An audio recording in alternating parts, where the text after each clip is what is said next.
Okay, so we're going to get started. And tonight we have Wendy Robinson as a guest speaker, and she's going to be talking on business mentality and philosophies. So I'm just going to let her take it away. Go ahead, Wendy. Hello, I'm Wendy Robinson. Sean can't be on the call because he's watching Sebastian because one of us has to do it. So yay. And Sean hates these anyway. He gets nervous. So he'd much rather watch the 3-year-old than do this. Not because he doesn't love all you guys, but also like this makes him like stutter a little bit and get nervous and sweaty and stressed out. Um, so, one of the things that I've noticed lately in the last year is with all of the LTOs and COVID and stress and people being home and all this stuff, it's really easy to get like super bajiggity when something doesn't go right with the business, right? And you're already bajiggity anyway because it just your children are around you all the time and they're suffocating you, and your spouse or partner is around you more because, like, I mean, Sean and I are used to it already, so it was already like we were living in COVID times.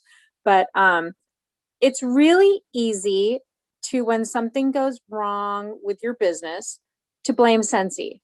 Well, I didn't do it. Sensi did it, or Sensi ran out of products, or Sensi did this, or Sensi systems went down, and Sensi did this, and that's super divisive. And you may not realize it, but when you are Sensi, does that make sense? We are Sensi. And in the beginning, the first year or two, we didn't fully understand that. And so when something would go wrong, Sean would say, well, Sensi changed something, or Sensi did this. And I had already owned my own company prior to joining Sensi with Sean.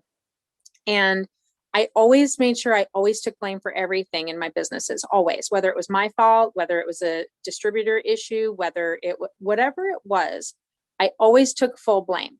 And it's really, really easy to take blame or to have ownership of it. And when you have ownership of something that goes wrong, you're not sucking it up necessarily. You are, in fact, owning yourself as being Sensi. You are Sensi. You are Sensi's representative. You're in partnership with Sensi. Sensi can't exist without us, and we can't exist without Sensi. So it would be like if Sensi was blaming consultants for them having a bad season, as opposed to it being a group effort. Does that make sense? Could you imagine Heidi and Orville saying, well, if our consultants sold more, like, could you even hear them beginning to say something like that? Like, if you guys worked harder, right? Like, could you even begin to imagine like how, like, well, that's rude. Like, screw you, Heidi and Orville, right? Like, that's exactly what would happen. So flip it around. If you, when something doesn't happen or someone doesn't get the LTO that they promised one of their customers, and you blame Sensi and you say, well, Sensi's IT department, didn't do a good of a job, or Sensi servers didn't have this, or someone at Sensi screwed up, or blah, blah, blah, blah, blah, blah, blah, or too many consultants did it. When you start blaming or thinking that it's someone else's fault for everything, as opposed to flipping the script a bit, instead, you could say something like, you know, I mean, it sucks that we didn't get this, but it's awesome that we have a product that is, like, in hot demand. And I'm so glad that, I'm a part of a company like this that can do that. And, yes, we have, sometimes, we have some problems technically, but, our team is really working on it and trying to fix that problem. We'll probably have another problem at some point because it's, technical issues. But do you see the difference between like Sensi screwed up and how you're creating a divide between you and Sensi, and you're telling your customer Sensi sucks, but I'm awesome because I'm on your side, but Sensi sucks. You're creating this, like, why would you work for a sucky company? Like, why would you keep doing business with a company that's, filled with people who don't seem to know what they're doing? You're telling me that your customer service department isn't, getting you something or returning something or shipping slow, as opposed to saying, okay, I know I told you that it would be there, next week, but I told you wrong. You know, like, it's so hard for people to admit or to say, okay, what I'm actually supposed to tell you is that your product will ship within 7 to 10 business days, guaranteed. And then you still have to wait for it to arrive once it ships. So I always say 2 to 3 weeks, you should receive it sometime within 2 to 3 weeks. And the way shipping works is that it usually gets there faster than that. So when we oversell and under promise, or like when we what is it? Under promise, okay? You always under promise. Like I always like, oh, like I'm not sure, right now shipping is they're great, but with UPS and everything else, I'm just going to say that we'll get the product to you, within 3 weeks or so. And when you say something like that in the US, in Canada, it's a whole little different shebang. But do you see how I said will get you the product, and our shipping department is working this way? When you take ownership of it, you become more of an entrepreneur because you're thinking and talking like an entrepreneur. An employee will say something like, oh, my boss said this, or oh, the president of the company did this, or that this happened with them, and I'm just here to relay the news to you. Do you know, you're a business owner. These are your customers. You are Scentsy. You're selling them Scentsy. So when you sell them that Scentsy dropped the ball or Scentsy didn't do something, when really all you had to do was be a little thoughtful beforehand and think, okay, there's an LTO coming up. I'm going to participate in it or not. If you don't want to, that's totally fine too. These are all like, if you want to participate and deal with a headache potentially, then do. Here's how Sean and I do it. We always try to get our customers to do it themselves if we can, but when they don't want to, we do it for them. And we tell them, okay, we are going to do our best to get them for you, but there's a chance we might not get it. 50-50 chance we may get in, we may not. We could have a technical glitch because it's such a popular thing. We might not get it. And we never take money from them up front. We only take their credit card numbers. And when we do this, we don't have anyone coming for us. I don't care what product it is that we have not been able to, like, we didn't get a single jack. We also chose not to participate in the jack LTO because we knew it was going to be a nightmare, literally a nightmare. And so we didn't participate in that. But then there's other ones that we participated in, like Yoda. We got some of those, didn't get some. And we just had to tell the customers again in advance that, we are going to try to get our best, but it's so popular, it's probably going to sell out in minutes. And when you set proper expectations for yourself and for your business, you're not going to deal with these headaches that some other groups deal with. I'm on superstar director calls and top leadership calls, and I hear people complaining like, my team is coming for me and they're yelling at me and it's so hard and blah, blah, blah, blah. And I'm like, I don't have any of that. I don't have any of that. And I think it's because we trained our leaders to behave in this manner, and they're pretty good at relaying to all of you guys how to, don't overpromise, always underpromise, like just always be thought. Don't participate if you don't want to, participate if you do, but be smart about it. Let everyone know, hey, you may not get it. There you go. Sometimes you win, sometimes you lose. Don't try to sell like $1,000 worth of merchandise and tell people and take everybody's money. That's just stupid. And I don't mean stupid to like insult anybody, but you're going to have to return so much money to people if that's how you choose to conduct the business. Instead, all you have to do is go in the day before, get everyone's name, everyone in the system set up that morning, whether it's in a large party order or whether it's in individual orders, depending on how much you've got, have them all in there. And just all you have to do is go in, type in, whether it's, Stitch, whatever. That was a whole thing the other day. That was a big mess, but we got 2. So we were happy with at least getting 2. But you go in and you enter like Stitch and then go check out, pay with credit card, boom, but you're in the system because you got the queue. So hopefully you can get a couple of them. Maybe if you created an order in advance with everyone's information, like you have to prepare and be thoughtful.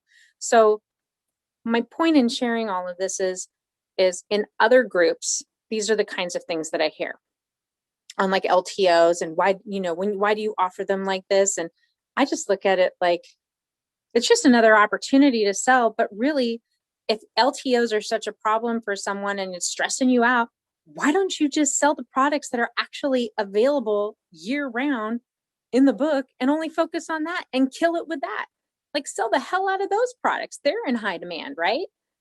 So it's all about thinking about how you want to work your business, what kind of drama you want, if you want drama, how you're going to handle drama, how you're going to avoid drama, and how you're going to own your part in this business. So like I said in the beginning, those first 2 years, there was a lot of like, oh, Scentsy did this or Scentsy did that. And I would hear Sean say that in the beginning because he worked in a different environment than I did. I was already a business owner before he started with Scentsy.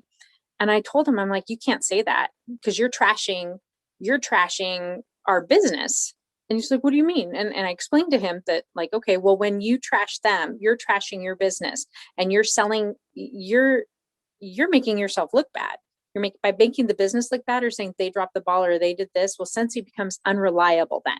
And then it's so easy to perpetuate that whole, oh, Scentsy did this. And I said, when in reality, you didn't let them know in advance that it was going to be about 3 weeks for them to get the product. Instead, you said it wrong and you said it'll be there in 7 to 10 days. That's not what it says. It says it will ship within 7 to 10 business days. So when you say it wrong, then you are setting yourself up for having to make an excuse or apologize to somebody. And he's like, oh, I didn't realize I was doing that. And I'm like, yes, I'm listening to you do it. And you're telling our customers that Scentsy sucks and Scentsy's unreliable when you do that kind of thing.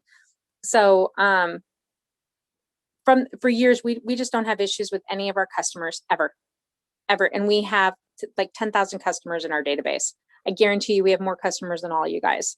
And I'm telling you, we have zero issues with any of our customers ever getting mad at us.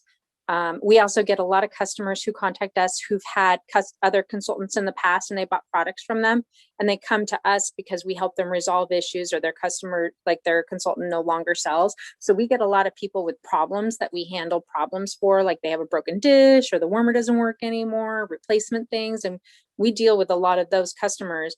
And, the difference between how we did things, 10 years ago, with how we talk to customers is completely different than how we obviously talk to them now. And it makes a huge difference with our retention, return customers, everything, because everything is about, well, we appreciate your business. Our family appreciates your business. We, Scentsy, we are Scentsy. This is our business. We will get it to you on this. Everything you say you should never reference Scentsy as Scentsy does this or Scentsy did this. Say, we do this. Our shipping department will get it to you, shipped out within 7 to 10 business days, and you can say beyond that, if UPS gets it to you banged up or anything, I will handle it and I will make sure that we get you refunded items. We take ownership of everything. So if nothing else, try to take ownership of everything, guys.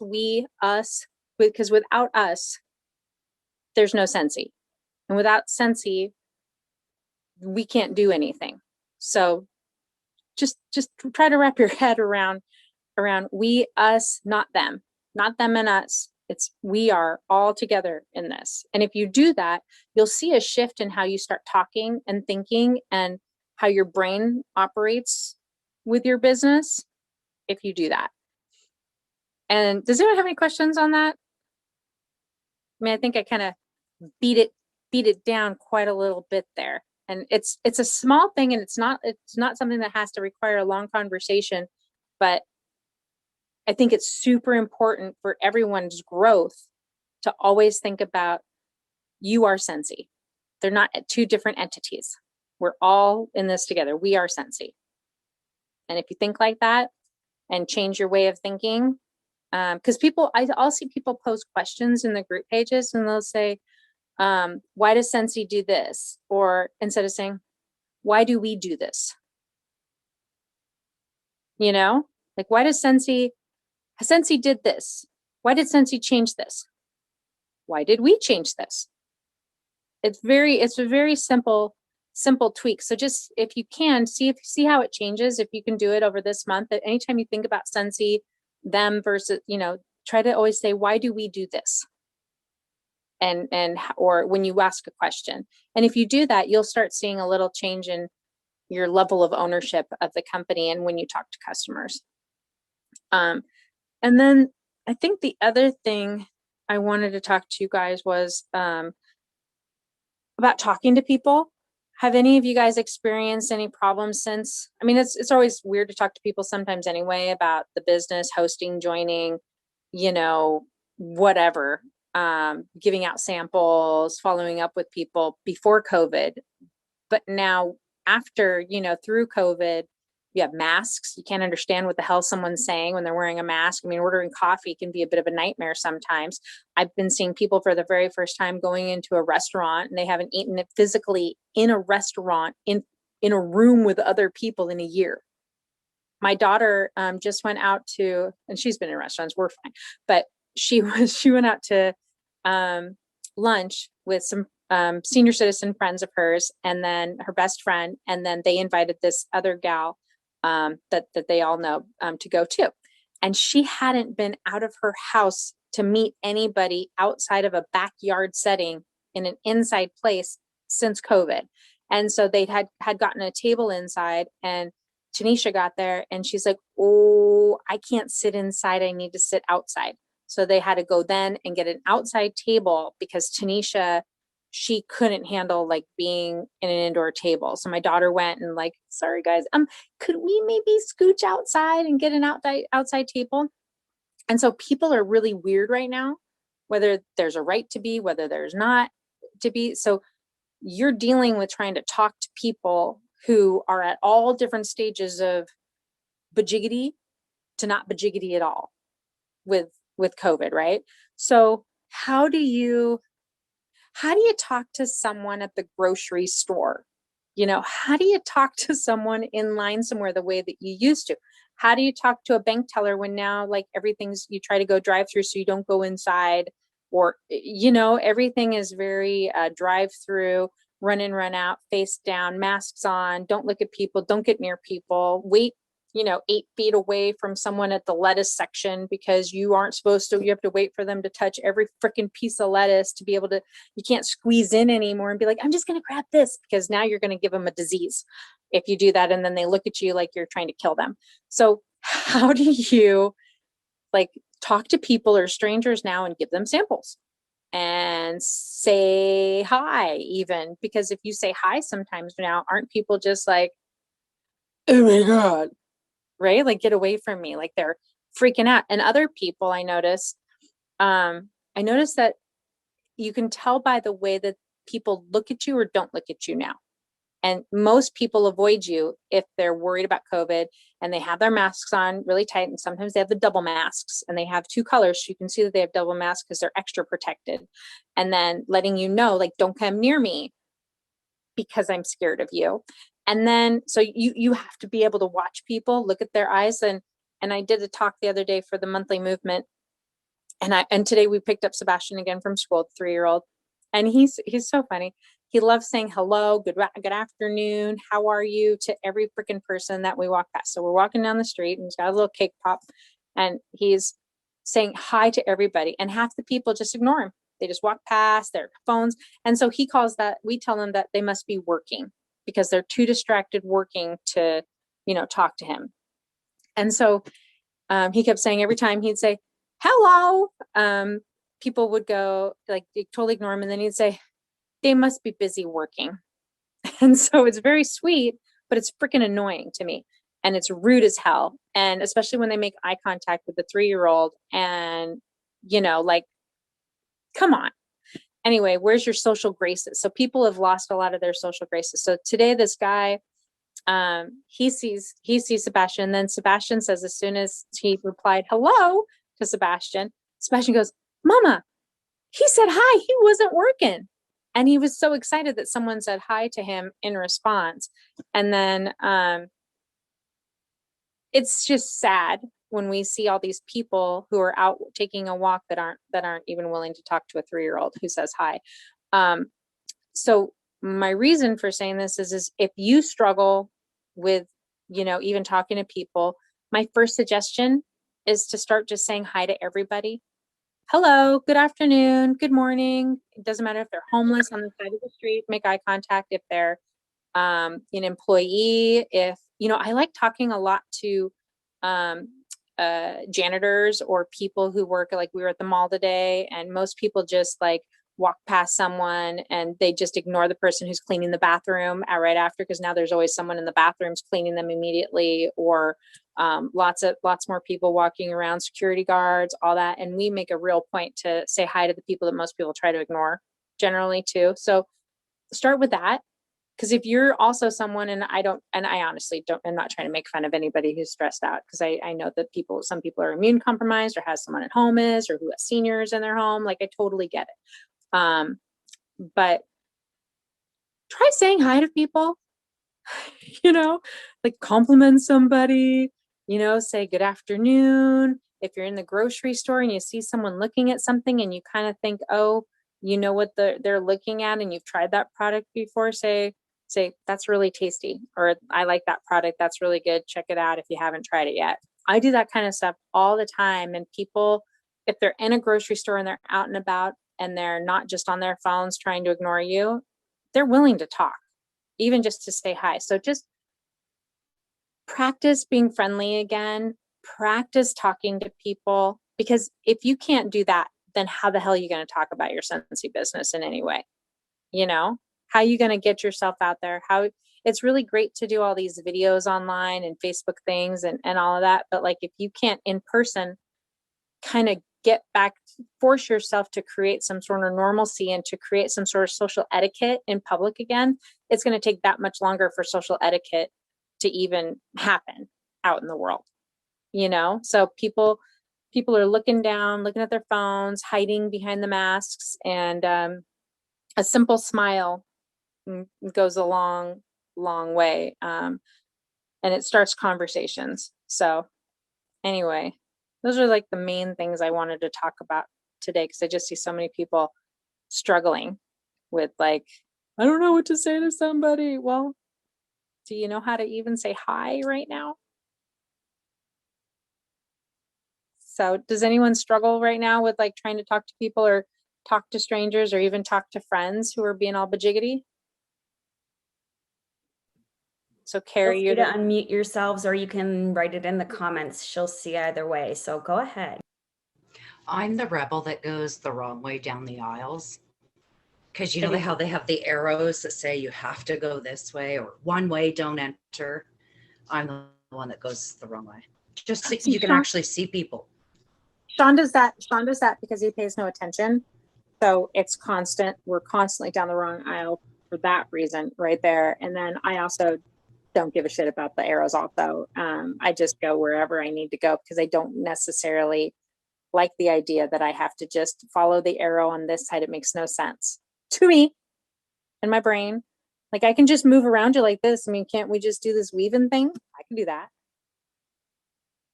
Do you like talking to people at the store though, when you do carry? I mean, do you talk to anybody at the store and make small talk and everything? Yeah, because they're upset that I'm going the wrong way. And they sigh at you and they're like, oh, and like hugging the aisle. And it's just a great way to start conversation. But yeah, but they're calling you names. That's okay. I don't mind. They get some talking, right? Well, there you go. They get some social, they get to go home and say, this crazy woman went down the wrong alley. The crazy woman wearing the shield because she can't breathe in a mask. Yeah. You're a heathen. Yes.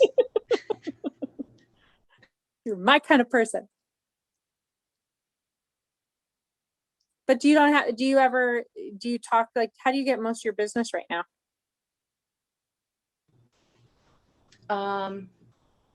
Through Facebook, actually. Yeah. How's it going? Yeah. Pretty good. I've got Court and Ashley under me, and I just recently had another girl join underneath me. Well, that's awesome. How do you find them? How on Facebook? Are they just through friends and contacts that way, or are you in groups, or you marketing, or how do you go about it? Ashley actually lives across the yard from me. Never spoke to her, but our kids played together. And she joined without my knowledge. I don't know if she was talking to hubby or what, and then hubby hounded Courtney to join. Well, there you go. Little hounding works. Are you talking about me? I am. Yeah, she's got both you guys on there.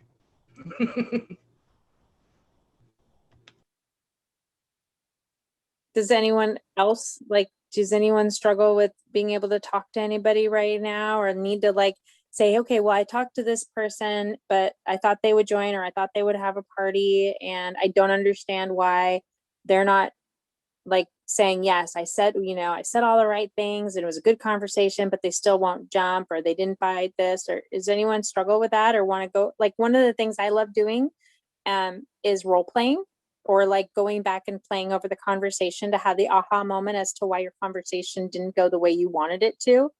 Does anyone have any of that right now that you want to play with? I'm opposite. I'm like Sebastian. I say hi to everybody. Hi. And how does So- it go?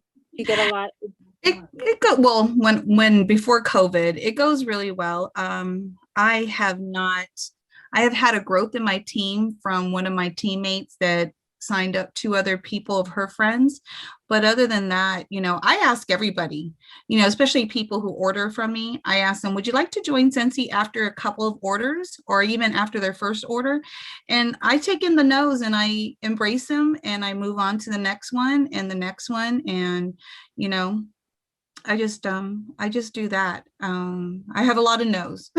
What do you tell me, okay, the last person you asked to join, tell me what did you say? What did they say? What did you say? What did they say? Can you tell me that?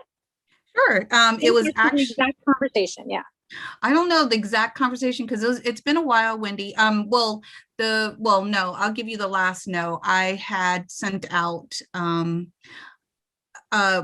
of those messages saying, hey, I've unlocked at no cost, to you, free hostess kit, blah, blah, blah. And no one bit. I mean, even people have ignored me.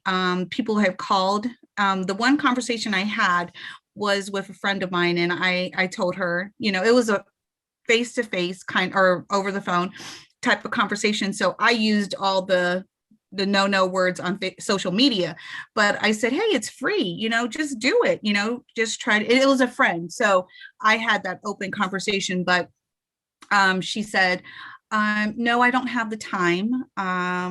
She said, between, school for the kids and work for me, I don't have the time to squeeze in. Scentsy, you do so much on social media. I don't have that time. And I was like, okay, well, when you're ready, you know who to contact. And that was pretty much the end after I gave her my spiel, about joining. So. Well, one of the things that I think is really great to do is instead of calling someone like that and saying, do you want it? Say, hey, I have this free kit and I know you're not interested, but do you know anybody who could use some extra money, or any of your friends who could, who've been interested in joining or making some extra money that maybe I could talk to that would maybe be interested? I mean, it's free, especially if someone's struggling financially right now that you think would maybe be good. And I don't know how many times over the years I've had people say, well, why not me? If it's when you don't ask someone directly, you play a little psychological game, and instead offer through people, or your last hostess, when the last party you had, do you normally have hostesses or do you take individual orders? I do both. I like to do the party thing because it gets me out there with everybody, but I do both.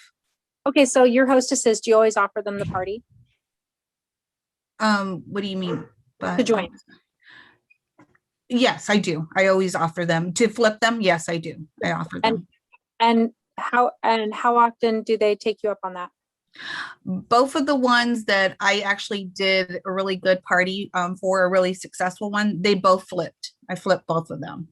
But Okay. the other ones, they're like, no, that's okay. Thank you. I just rather buy from you. That's what they say. So with that, I would, again, someone who buys from you regularly, or someone who was in a party who bought, or if it's a hostess who says they don't want to join, Mhm.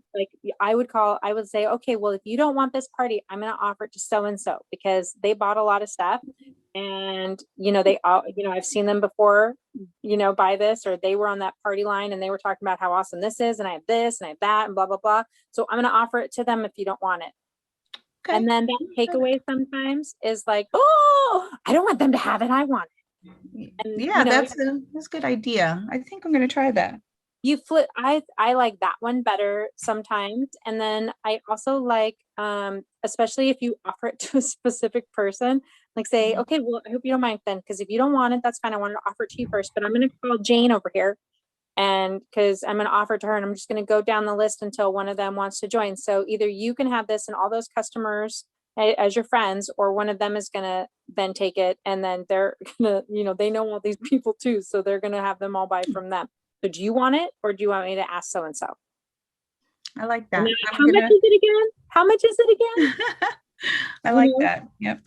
Okay. So try to try to be try to be thoughtful about who you're talking to and what you want from them. And one size doesn't fit all. The same conversation doesn't work with everybody, you know? And so if you've got someone who has told you before that, well, you know, they don't have the time and everything else, like, well, guess what? If you know, if this is something that you love, you always order from me, like, why not make a little time for this so that you can have more time down the line and maybe go part-time in your job, or this can help you get more time. You know, I'm saying this because Sean and I, those first 5 years, we killed ourselves. Like, it was Scentsy, Scentsy, Scentsy. Everything that we wore was Scentsy. Our car said Scentsy. Everywhere we went, we had Scentsy crap with us. Not crap, but you know what I mean? Like, it was Scentsy, Scentsy, Scentsy, Scentsy. And it was exhausting. But I will tell you now that having $30,000 paychecks some months is well worth it. And to be able to travel, you know, the world, and we're not, you know, we don't make $20,000 a month or $30,000 a month every month. Last year was the first time we hit 32,000 one time. But this paycheck that comes up this week is going to be about 19,000. And all I had to do was, now Sean talks to all of our customers. We do some blog posts. I do calls like this, and I do individual one-on-one trainings, and I, you know, do newsletters with my team, and I try to participate on the group page, but and make some videos and stuff for our YouTube page and stuff, but like, not killing myself like I did those first 5 years, you know? So when you tell people like, look, or they say, I don't have the money or I don't have the time, say, well, next month when I ask you, are you going to have more time then? Are you going to have more money next month? Like, what are you doing to change that situation? You know, I mean, so I'm going to ask you again next month if you have time to join or if you have the money to join. You know, what are you doing to change that? I can help you. Like, you know, I mean, whether it's a couple that you, especially if it's people that you know, or you know their situation. I mean, one of my favorite things to do, I don't like doing home parties. I hate it. It's not my jam. I don't like being in someone's living room, being on. I don't like it. But what I do like doing is eavesdropping and listening to the conversations that everybody's having, because then it's like, I'm gonna get you. So I'm listening to them, or sitting around, smelling all their stuff, talking to each other, gossiping. You got the one woman who's always like, oh, this is nasty. I don't like the scent. Or I love this. Oh, I already have this. Oh, you should buy that. So there's always that person. So when they check out, I always would be like, okay, look, you're already selling this. You sold everything for me. I didn't even have to do anything. Like, why aren't you a consultant? You know, please join. Like, come on. Like, you're natural at this. It's like having a natural conversation with someone. And then you hear somebody else, you know, when they check out, you say, well, did you get everything you wanted? And you know that you just heard them say that, like, you know, money's tight right now, or like their spouse got laid off, or like they're one income household, or like they're worried about their job, or they just got moved to part-time, whatever it is. When you're listening to these conversations, you talk to that person appropriately, and you know that they wrote down a lot of stuff on their list, but you only see 3 things, you know, that they're putting on their actual order form, and say, look, look at your list. You have all these other things. What if I can get you, you know, what if I told you I can get you all those things for free and half price if you have a party? And even better, I heard you talking about, you know, that money's been a little bit tight. What if, you know, we can do a really successful party and we can flip it, and you could join for free. You get all those items for free, and you can join, and I can help you make some money every month to, you know, help bring in some extra money into the house. You know, do you want to have a party and see what happens? Those are all just like, by listening, you can talk to each person differently. And even on the Facebook parties, you're watching conversations happening, or if you're having a Zoom party, I think Zoom parties are probably even better because you're really listening and hearing people and looking at them and their faces and their mannerisms and watching people and how they act is a lot easier in person. But I think on Zoom or something like that, it's even easier than just necessarily watching people's written comments on Facebook parties. Right, Molly? I'm looking at you nodding your head. It's much easier to zone in and be like, I know what I'm going to do with her. I know what I'm going to say with her. I'm going to send her a private message and say, look, So when you guys are really working your business, it's we are Scentsy. I am Scentsy. This is my business. Scentsy, Scentsy, I am Scentsy. When you are talking to people about Scentsy, or you want to talk to them about Scentsy, like I was thinking about this the other day, and I talked about it on the monthly movement page. When you're making samples and you guys have all these samples that you've made and everything else, and then you got to give them out. But with COVID, how do you get people to touch your stuff? Because you're going to give them a disease when you hand them a packet now, right? But you can still mail stuff, and people get stuff in the mail, and if they want to wash it off, I guess they can. But giving stuff out to people, put a drawing slip that you can get from the Scentsy Success Store. Look for the search. It's not called drawing slip. They're called like drawing something else, but type in drawing and you can find the drawing forms, and you staple one of those with every single sample, and you make people fill out, say, hey, I have a fragrance business, or hey, I have a wax business or candle business, or you call it whatever the hell you want to call it, and say, hey, I have samples that I have made for my fragrance business, and I want to know if I could give you a sample to just try out, and let me follow up with you and see what you thought of it. No strings. And then they say, okay, well, how would you like me to follow up with your text or phone or email or whatever? I just need your name, and fill out the drawing slip. And now you're building to your contact base, and you're being able to follow up, and you're able to get a sample in someone's hand. And that could be at the grocery store. It could be in line. It could be at the gas station. It could be anywhere that someone's not attached to their phone, looking down and have their headphones in, And what I was thinking about was that a lot of people use the excuse, well, my director, I'm having a contest with my team, and nobody understands that. Any other normal person is not going to understand what your director is or what your team is, or it's going to sound cultish. So instead say, I have a candle business, I have a fragrance business, I have an essential oil business, I have a fundraising business, whatever part of the business that you market the most, you say that's what kind of business you have. And you say, I have samples, I have some cleaning product samples, and I just want to know if I could give you one to try out. I made these samples. And when you do that, you're a business owner. Again, it's how you think. It's how you think of yourself. And it's much easier to give people those. And there might be people nowadays who are still like, no, you're diseased. Get your diseased product away from me. I'm going to die with COVID. And then there's other people that are going to be like, sure, awesome. Let me try it. What the heck? It's a cleaning product. I need cleaning products. Does it kill the COVID? Maybe. But when you guys just think about your business, think about being an entrepreneur, think about you are Scentsy. And when you do all these things, like I know, just because I've had a lot of these personal one-on-one conversations with people lately, like your brain expands so much more, and you're just able, the ideas just spawn, like all the things that you could do differently, and how you can approach people and say things, and the courage that you get by just, again, being friendly to people and try talking to people, like forcing yourself to be a 3-year-old out there. Hello, hi, good afternoon, good morning, whatever. And being excited to see people with a big smile and a skip in your step. And when you do that, your business is going to just totally like explode, even during COVID, That's all. That's probably all I got today. I think for Tuesday. Well, thank you. We needed that.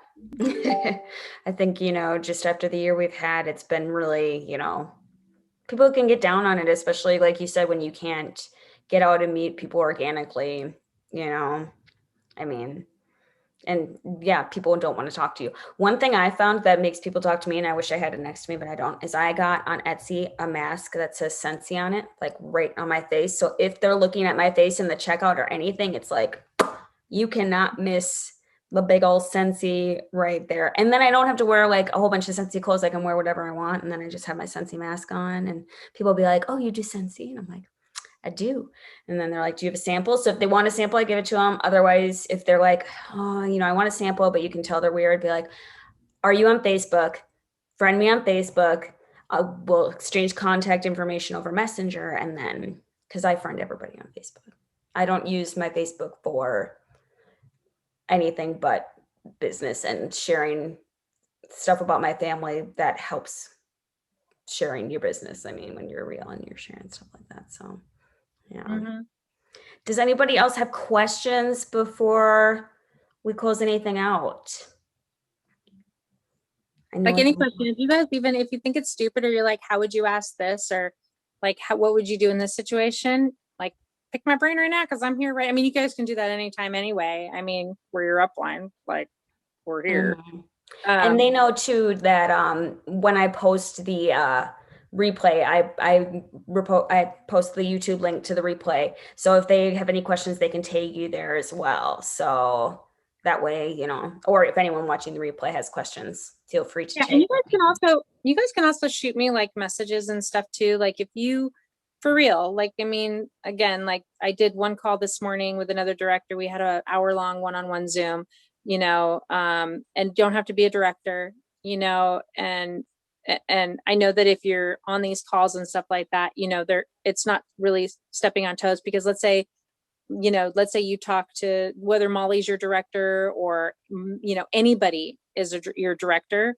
I think in our group, we're all pretty open with like, if you need to talk to somebody else because they speak your language or you like the way that they talk I think it's great when, like, if you want hugs and all that, like, I am super not your person. So you need to go to Katie, because she's our upline and she's going to hug everybody and, like, I won't. I'm going to kick you in the butt a little bit. But if you need that, then I'm totally good. Like go to whomever is going to fill your love tank or answer your question in a way that makes sense to you or speaks to you. And so whether it's me, Molly, anybody else in our entire group, like if there's someone that you were like, oh, I like the way that they talk, or I like the way they phrase things, or I just feel like I like the way that they do something, like don't be afraid to like message them. Or if you're worried, like, or you want to talk to somebody or you want to find out more about someone, like even just message me and say, do you think that, Mandy would talk to me and you're not anywhere in her downline or anything like that? Like we can figure it out, if that person speaks your language better. Absolutely. Absolutely. Well, thank you so much for taking the time out of, I know how busy you can be with your three-nager and, everything you have going on. So thank you for It's coming my and talking to us. It's my pleasure to get away from the three-nager. So thank you. Right. All right. And thank you everyone for coming tonight. Again, we post the replay on the Together We're Better page. So if you have any questions, you can type them there. And yeah, we'll see you next week. Thanks, Have a Molly. great night, everybody. Bye. Bye, guys.